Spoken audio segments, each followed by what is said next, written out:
Hello, my name's Eli. I'm 21. I'm from Michigan, and I've always wanted to have a YouTube channel, so that's what this is.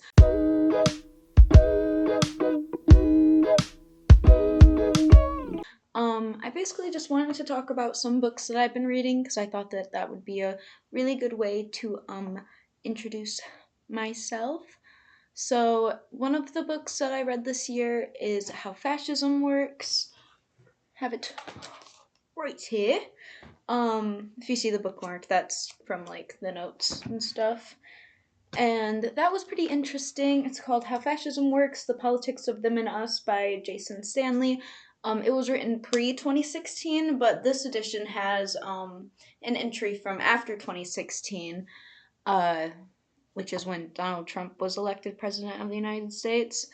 It talks more about than just the United States. It talks about kind of global fascism, which is very interesting to me. It's interesting to see the parallels that our government is taking now in 2025 versus governments in the past.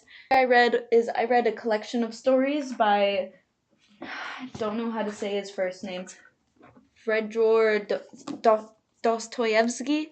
I don't know. One of my friends told me how to say his name, and I just am stupid. I cannot remember. This book was really good, though. It's a Barnes and Noble edition, so it was really cheap.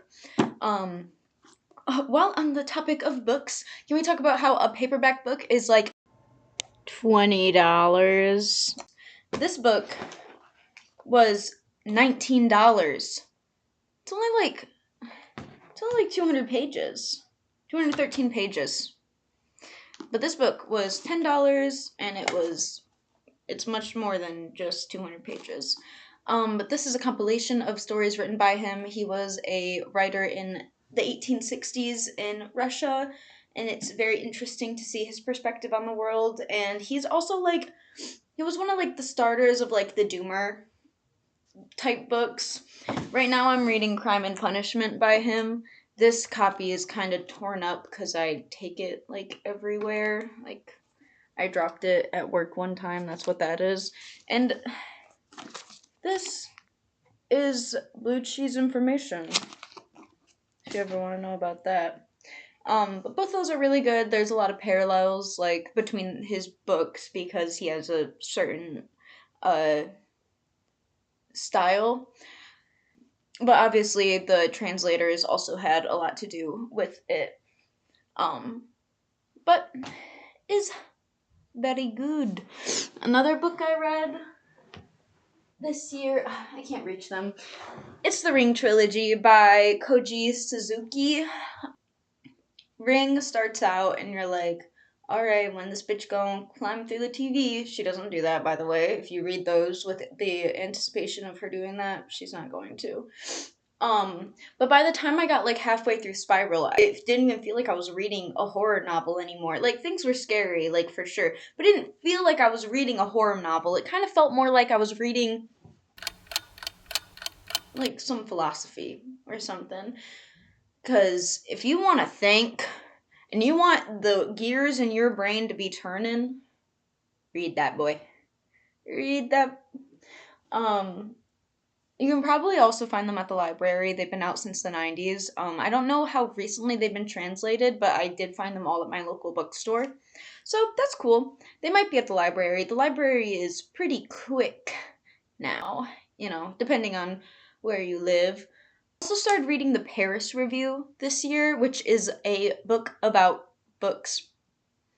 But I read the Paris Review. I started with the Winter 2024 edition, and that was very interesting. There was a letter in it from a dancer in the 1930s. No, a dancer in the 1920s who was a black woman, and she traveled around Europe. And it was so interesting to hear her like take on life and how even though she faced racial biases every single day, she still persisted and had fun. And even when things were scary, she's just like thought of her brother and she was like, yes. And there's like a lot of interviews with like people who used to run old like independent publishing companies, which is cool and very interesting to hear about because I didn't really know that there were even indie publishing companies up until I read that. That was very interesting. Um, I know I've read other stuff this year. I just can't think anymore. Oh, I read Song of Achilles by I have another one of her books here by Madeline Miller. So it kind of looks like this, but it's different. This is Circe. I've already read this one, but I kind of want to reread it, so I'm reborrowing it from one of my friends. Um, the Song of Achilles was super good. I think I literally devoured that book within like 3 days. Because that's just how it happens sometimes for me. Some like I am thinking that if you clicked on a video called What I Read in 2025, probably like something, I don't know what I'm gonna call this yet, that you probably do read, but whenever I read, I like, sometimes I go like 2 weeks without reading a single word besides what's on my fucking phone. But, and then other times I go like 10 hours and all I do in a day is read. Speaking of another book that I absolutely devoured, I read The Bell Jar by Sylvia Plath this year. If you are in any way mentally ill and not healed, do not read this book. Do not. But if you are okay in your brain and in your head, you should read this book because it is incredibly good. I cannot believe that it is the first novel that Sylvia Plath actually put out, and I can't believe how controversial it was at the beginning of like whenever it came out. If you like to read, you should really like find out more about the authors that you read because Sylvia Plath is so interesting. So is Fedor Dostoevsky, whatever. He like wrote a book called Poor Folk, and then he got put in jail for like I think at first he was sentenced to execution, and then he ended up just doing like a servitude in Siberia.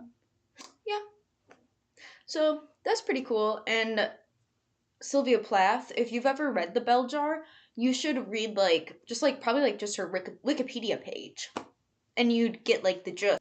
The Bell Jar and Sylvia Plath's real life were like very interconnected, which is interesting to me. I haven't done as much reading as I would have liked to this year thus far, I don't think. But honestly, I'm just happy that I found time for myself to read things that I actually want to read because as a 21-year-old, I am in college. So I'm sat in front of my pooter a lot of the time reading a stupid textbook that I don't really care about. But I kind of have to like force myself to care about it. So kind of awkward talking to myself. I didn't think I'd feel so weird because I used to do this, like make YouTube videos and stuff. But hopefully this is cool and hopefully I actually post this. And if I did, you should like, comment, and subscribe. And also, you should check out the description because I think I'm gonna leak my Tumblr because I kind of don't want to do like Instagram social media. I don't want to do phone social media anymore. I want to do computer social media because oh my gosh, having my phone is like kind of suffocating sometimes because everyone can reach me. And I know that I will respond because I see a notification. I'm like, oh yeah, let's go. But with my computer, not that I don't have YouTube and Tumblr on my phone, but like, then there will at least be like a gap. You know what I mean? Like a gap in time where I won't be like trying to be part of every single person that I've ever met's lives in the entire universe ever, ever, ever. Yeah, so just wanted to make a quick little video, talk about some books I read this year. Hopefully you enjoyed. Like, comment, and subscribe. You should follow my Tumblr. It's gonna be in the description. Probably my Instagram will be there too. And if you have any book recs, you should leave them in the comment. quotes. And it doesn't have to be something you read this year. Honestly, it could be anything. Um, Little bonus, I read the first two volumes of Oran High School Host Club this year, and I read Neighborhood Story uh by the same artist as Nana. And that's like a prequel to Paradise Kiss, My Neighborhood Story. I think that's what it's called. I think. But that was really good, very sweet. I only read the first volume. I need to find the other ones, but I found it at a local bookstore, so it's kind of hard to find consistent manga at places like that. So, yeah, if you enjoyed this video, give it a thumbs up and subscribe, and I'll see you later. Bye. Hello, it is me, Eli, but later in the night. Um, just got finished editing, and I've never edited anything in my whole life before except for things on my phone. So if you guys could let me know how I did and if it's too much, let me know. Okay, yeah. So I'm going to finish this up and maybe post, I don't know, and then I will be asleep. So yeah, let me know. Bye.